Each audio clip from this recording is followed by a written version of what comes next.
Hi everyone, Martin, 5-Minute Gardener. Right, today's lovely little job. I have got Tradescantia Blue and Gold. Now, two things here. First of all, wonderful plant. It grows really well, takes over an area, can divide nice and easily. I will just show you a moment. Sorry, nose is running a little bit. Weather's a bit odd today. Can't make up his mind. It's a bit chilly but a bit wet as well. Now, as you see, there's the little shoots. I will also be apologising for this one in a moment. And you can see the roots there. Now, a little bit pot bound, so I'm going to chuck them into my big tray because I want these to go out in the spring.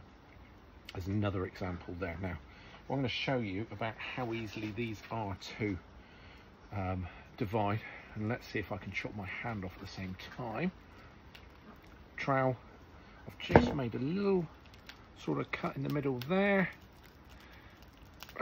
Don't worry about the roots too much because these really do grow.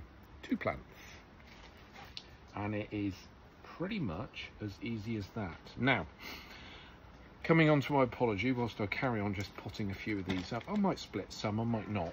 I'm not overly worried. Now, this one obviously is the variety Blue and Gold. Now, blue is the colour of the flowers. Gold in this instance is the colour of the leaves, although, as you'll see, as you've probably worked out, there isn't a huge amount in the way of leaf. Now, this is the other thing. As gardeners, we must sort of like admit to, we do make a few cock-ups. And this is one of those little mistakey poosies that I've made. I had these out. I've not really attended to them possibly as I should. And the voracious little swines that we have here called slugs have decided to eat all of the foliage. Now, two examples of what happened there. One, I've been rubbish on this. And as gardeners, we are sometimes a bit rubbish. Don't eat yourself up, it happens. They've eaten these and they've not eaten other things. That's a good thing because, as you'll see, no real harm done to them. Yeah, lost all the leaves.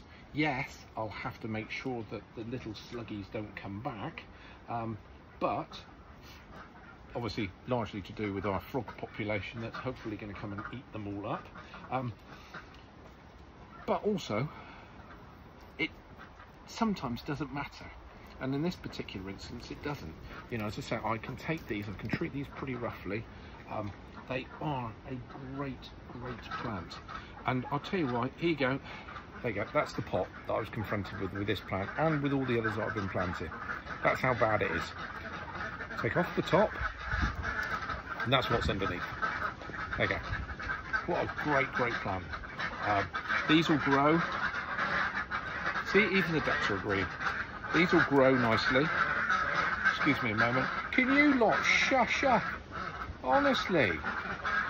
What is it? They're on mother ends sometimes. Anyway, these will pot up nicely. Big area they'll cover.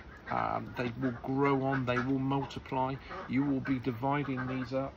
I might have to even give you a word of warning with these plants. They are lovely, but I've just got to keep a bit of an eye on them because they can kind of take over.